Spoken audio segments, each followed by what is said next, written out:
Welcome back to another episode of Growth Marketers Podcast. I'm Samuel Timothy. And I'm Taylor Rowe. Today's episode, we dove into the idea of marketing technologies and a lot of common mistakes and misconceptions that we see B2B companies falling into and conforming their marketing strategies to their technologies or getting so enamored with the latest and greatest tech stack and sacrificing their results and their progress based on whatever tools they have. So a lot of great topics that we covered, a lot of great points. So hopefully you guys enjoy the episode.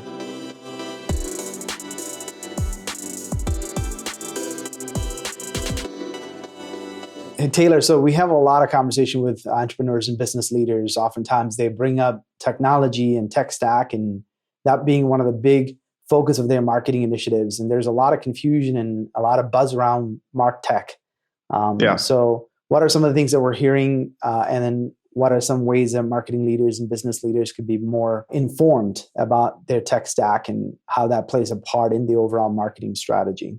Yeah, absolutely. I mean, as marketers, it's a great thing because there's never been as much marketing technology and emphasis on marketing technology as we have today. So we have every tool you can imagine kind of at your disposal. But I think a lot of companies, and I've seen this, leverage and kind of use marketing technology as a crutch, and they invest heavily into a tool or technology without really looking at like what is the right marketing strategy for their company. And so questions we get all the time, which are frustrating, to be honest, is, questions around like, what is your HubSpot strategy? Or, we'll talk about, talking to somebody, when we talk to somebody and we'll ask them about their marketing strategy and they'll say, well, we use, Terminus, right? So we're ABM strategy. And what the point I want to get across is, marketing technology is not a strategy. Marketing technology is a tool, right? And so what you need to do is you need to have a strategy in place and then look at what's going to be the best tool in order to maximize that strategy, right? And so we see a lot of times companies invest into a marketing tool or marketing technology thinking that's going to solve their problems and then only execute campaigns that fit within the context of whatever tool they have, right? So you're limited into that box. And the biggest thing people need to do is like take a step back. It's like, yes, I understand we invested into this technology, but this may not be the right thing for our company. And then conversely is like, don't try to fix a bad marketing strategy with a tool, right? So I've seen a lot of times people will be doing a bunch of kind of piecemeal campaigns and then their answer or their reasoning of like why this isn't working is, oh, we don't have the right attribution. So if we just had a software in here to give us attribution, then it would fix all of our problems. When there's a lot of other underlying problems that if they just use a little bit of kind of common sense, you'd be able to figure that out. So those are, some common things that I see. And yeah, we can definitely dive into this and kind of unpack some of these issues. Yeah, I think you're right. In the past, it was, not of technology or lack of technology was a big problem because people did not have the right tool set and they were patching up, so many pieces. And now you do have, extensively developed amazing AI-driven software, but then they make that as the strategy and oftentimes just in the hopes of solving their business challenge, which is driving more, demand, attracting new customers, generating more revenue from the existing book of business. That's really is the business goal, but then they're trying to solve that business goal by just saying, hey, if I just buy this one tech stack, I might just be able to solve the business problem. So I think what you were trying to get at is the strategy need to be built around the business goals and technology is just an enabler that you should be using to support whatever that business might endeavor. Right. And so I think it's a simple line of thinking, right? That's the answer is don't allow technology or your tech stack to drive your marketing strategy. It needs to be the other way around.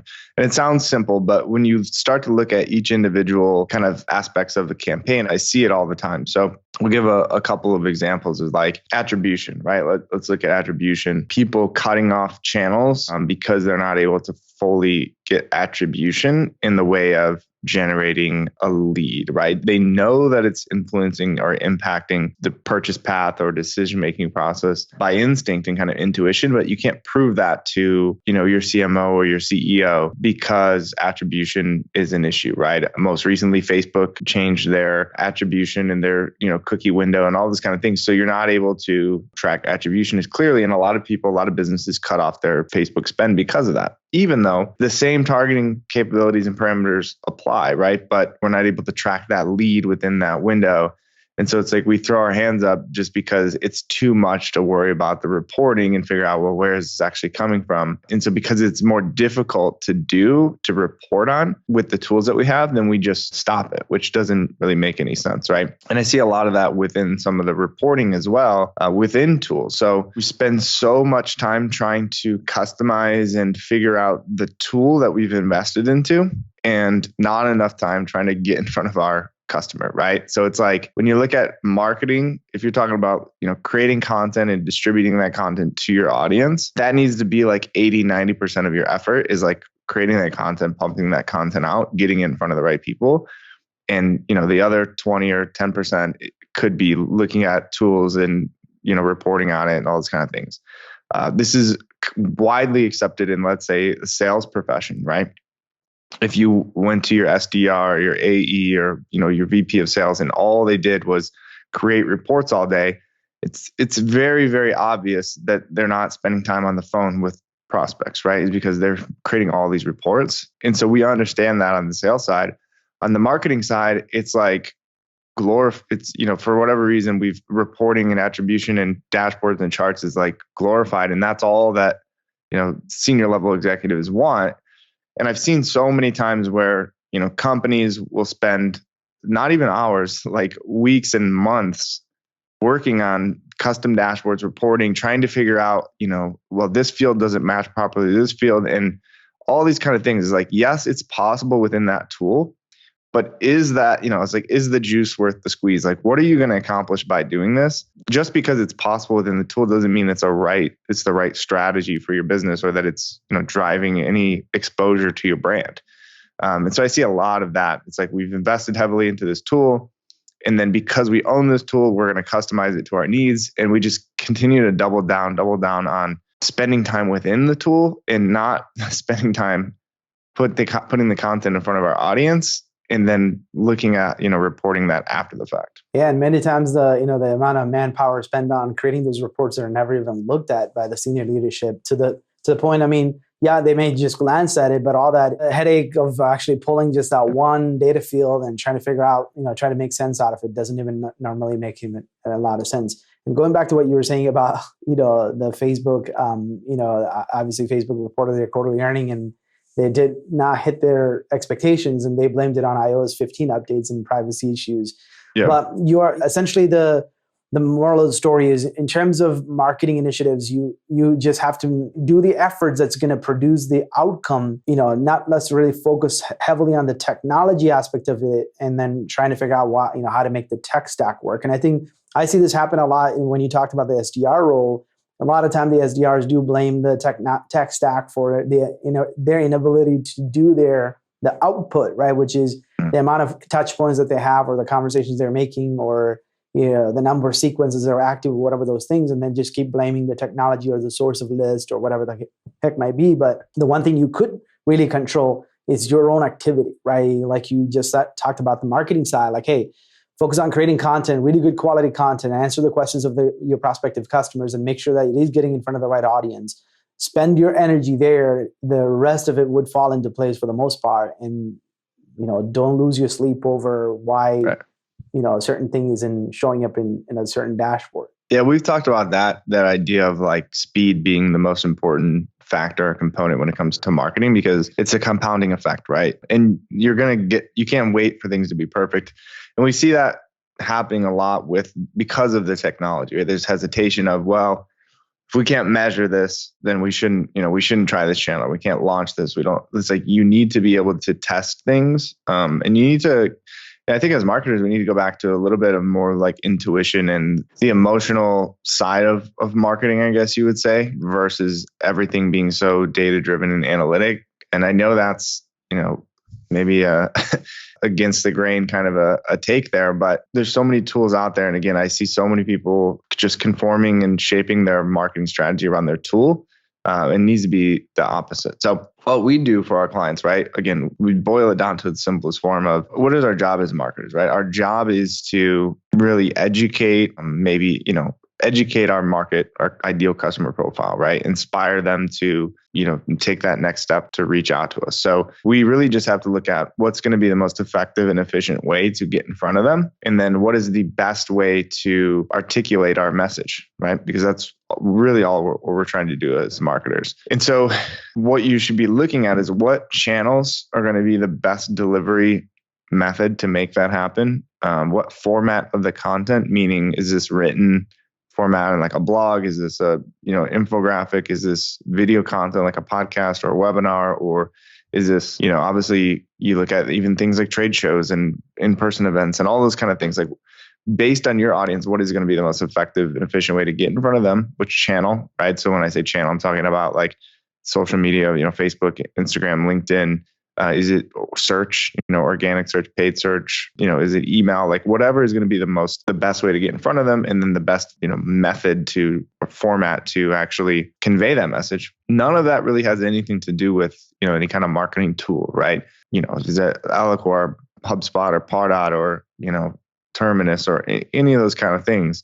There's different reporting dashboards and all those and like what we see is rather than building that strategy first and then looking at which of these tools would help us be more efficient in that, right? Like we could leverage HubSpot because it has components of all of that. We're going to need to build landing pages. We're going to need to send emails. We can build automation and workflows to segment lists. We do need to create blogs and we need to, have CTAs on our website, whatever that is, like then great. HubSpot's a great tool for that because we're looking at multiple channels and it's combining everything in one place. It's making it fast in the sense that we can do it all from one place. We don't have to maybe pull in developers for certain things. We can build and duplicate landing pages. We can add content to the website. Like that's all great. But what we see is the opposite. Rather than building that strategy first and then looking at which tools are going to help us launch these campaigns, people look at what's the best, marketing technology. And they look at all these things. This one is going to be good. This is bad. This is more expensive. And they piece together this, tech stack, if you will. And then they look at what strategies are the best to, use this tech stack. And they're just executing off of the framework of the marketing company or the technology company. And they're obviously going to tell you the marketing strategy that is best is the one that fits their framework, right? They're not going to say you should go do this or go do that because you're not able to do it in their platform. So they're just going to tell you the playbook based on how their platform works. And that's a cycle that I see a lot of companies fall into and say, well, we don't do that because we don't have, we only have Pardots. We don't do this type of campaign or we don't do that type of campaign, which is completely ridiculous to me because it's not, again, as marketers, our job is not to pick the right technology and then execute off the same playbook that all of our competitors are executing off of. Our job as marketers is to think outside the box and again, educate our prospective customers. Yeah, I mean, when you talked about how the tech stack, companies have, they're teaching their playbook. Of course, they have a vested interest in making sure people buy that product and that they're not going to complain about the lack of feature set or a lack of, usability or whatever those things. So they're going to tell you what they want you to hear more than what you really need to do, right? So I think going back to what you explained, really getting to the root cause of the business challenges or whatever it is, and then try to solve for the business challenge by obviously addressing everything that you've just described, content, reaching the audience, all of those things. Use that. And then just technology is nothing but an enabler. Yeah. And the same thing goes for, we looked at that just very high level, like, okay, your job as a marketer is to get in front of your audience. Like that is true. But we've also been programmed to believe that because of the technology, there's all these other things you have to be doing. You have to be, A/B testing. You have to have, bots and live chats on your website, and you have to all these sorts of things, right? And so again, I think we need to use some common sense here because I've seen this happen a lot as well. Is like, we're in love and we fell in love with Drift, right? Because they do a great job in their marketing. And so now we believe everything that Drift is telling us, which is, everything is conversational. The MQL is dead. We need to have a Drift bot. We need to spend time and effort customizing this bot to have all these different workflows and automation, which is great. I mean, I think I agree with a lot of what Drift is promoting. But what I see more often than not is all these companies putting Drift on their website and they have, 150 visitors to their website each month. And it's like, again, what I'm saying is we're spending time investing into this technology. We're spending time customizing this. We're going through our website, removing all of our gated content. We're doing everything that we believe, Drift is saying to do based on that technology. And then we don't have enough visitors to our website, right? Oh, we need to do A/B testing, and we need to create smart content, and we need to create unique experiences for each persona that comes to our website. So we want to build all this tech around identifying which companies people are coming from. And if they're in this persona, in this bucket, we want to show them content A. If they're in the other bucket, we want to show them content B. And there's a lot of investment going into that. Great. We're investing in a tool like Google Optimize or Optimizely, and we're doing A/B testing in real time. And we're under 1,000, or I think if you're under 10,000 visitors a month, what are we doing here? Spending all this time in A/B testing, there's not enough volume to get the data that you're really looking for. And I see that all the time. It's we're so excited about these new tools and technology that are coming out. It is very cool that you can do that. I don't think that your company is at that position today, but people like new shiny toys, and that's what marketers, again, that's that cycle that we've seen is it's something you can track, you can report. There's data, we can create a dashboard.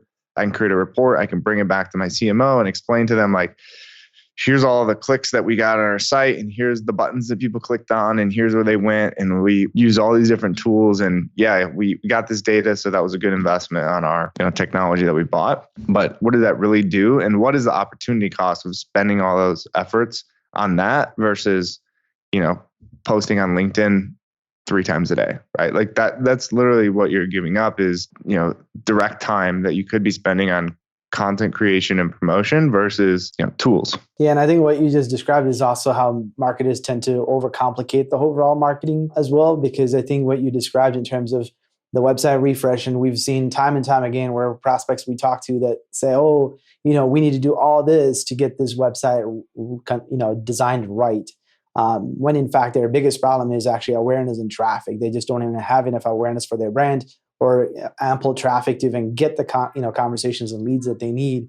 Before they investing energy into those things, they're really worried about the aesthetics and the functionality and the feature set of the website. And we see that all the time. And I think you're right, because I think overall, the ultimate goal should be, how do I, with the 80-20 rule, right? 80% of my energy, 20% of my energy spent on what's going to produce the 80% of the results. And oftentimes it's not, shiny object syndrome, right? Yeah. And playing around with technology or, messing. And we're not opposed to any of those ideas. And I think, like you said, if you get to a level where you have tens and thousands of visitors to your website, and now you have incremental improvements you need to make. Well, what do I do with this 10,000 visitors to my site? What can I do to improve it by 0.5% or 1% increase in conversion? That has a tremendous impact on the business top line growth. But if you're not there yet, just investing or overcomplicating your overall marketing initiatives by just technology usage and things like that is not necessary. Yeah, your investment in the technology should have a tangible impact on your business, right? So if you're not to that point that buying this technology is either going to directly, increase your output in terms of quality leads or revenue or whatever that is, or save you enough time that it also has an impact on your revenue, because now you take that time savings from whatever that tool is, and then you can, again, double down on creating more content and those kind of things. If you're not to that point, technology is not going to solve your problems. And it's certainly not going to solve a bad marketing strategy, right? Buying the most expensive technology is not going to solve the bad marketing strategy in the same way that, buying the newest and nicest, car is not going to make you a better driver, right? So you can't put a bad driver in a Lamborghini. They're probably actually just going to crash it faster because they don't know how to drive. So you're saying my newest golf club isn't going to help me play better golf? That's probably actually a better analogy. Yeah, you can buy all the equipment in the world, but if you don't focus on improving your game, it's not going to make you any better. And yeah, we see that a lot with marketing. It's if we just had this tool, if we just had that. And the tools, the thing is they're great marketers, right? They do a great job at marketing and explaining why you need that tool. And we're not averse to it, we're not opposed to it. Most of the companies we have that we work with have a somewhat sophisticated kind of tech stack. But we evaluate that based on what is the best marketing strategy. And again, what tools are going to increase output, improve visibility in the sense that we're going to improve our campaigns because we're going to be making adjustments to campaigns that are providing ROI, not on, small little micro, KPIs and details that, like you said, are probably just wasting time. So yeah, so one incident that just came to my mind of a client that we've worked with that actually was just overly focused on lead scoring as a big priority for them, when in fact they haven't even had enough leads in their marketing automation technology. They didn't have enough conversion. They didn't even have enough contact record, and they were just overly focused about, hey, we got to get this lead scoring perfected, and we need to know. Yeah, because the tool allows you to do lead scoring. It sounds great. Lead prioritization, ABM, account-based marketing, all these things. Like, it sounds great. So again, you're just doubling down on this tool set and the strategy. ABM to me is not a tool. ABM is a philosophy and a methodology and approach to your marketing. All B2B marketing should be ABM. Honestly, it is ABM if you're doing it the right way, because you're marketing towards your key accounts. You're being strategic with the personas and the messaging that you're trying to get out there. You're aligned with your sales initiatives and sales efforts. Like, that's ABM. It's not a tool, but people buy ABM technology and then follow the checklist of, what's inside that ABM technology and then call that ABM. I mean, if you're listening to this right and your answer to anything, and when people say, what is your marketing strategy? And you say, well, we use Terminus, or we use HubSpot, or we use whatever. That's like saying, what is your, what's your QuickBooks strategy, right? What's your Excel strategy? What's your Salesforce strategy? Like, those are all great tools. They're top of the line tools. They're not strategies, right? No salesperson has ever said that their sales strategy is, Salesforce, right? So we as marketers need to be better. We need to develop strategies that are focused on growth and focused on getting in front of our customers, and not built around a tool set, right? We build the tool sets around our strategy. And I think the biggest takeaway is, don't conform your marketing to fit the technology, right? To the capabilities of the tool that you have, yeah. Or Correct. Limitations of the tool that you have, right? Exactly. Yep. Absolutely. Well, if you have any questions on, what tool sets are right for your business, or if you have the wrong tool set, we're happy to, do a meeting with any of you guys and evaluate what you have going on. It's one of the first things we do with our clients, is evaluate their tools as well as their strategy, and see how that aligns. So I'd love to have a conversation. If you have any other questions you want to address on the podcast, send them in and we'll address those on a future episode. If you enjoyed the episode, give us a like, subscribe to the channel for more episodes.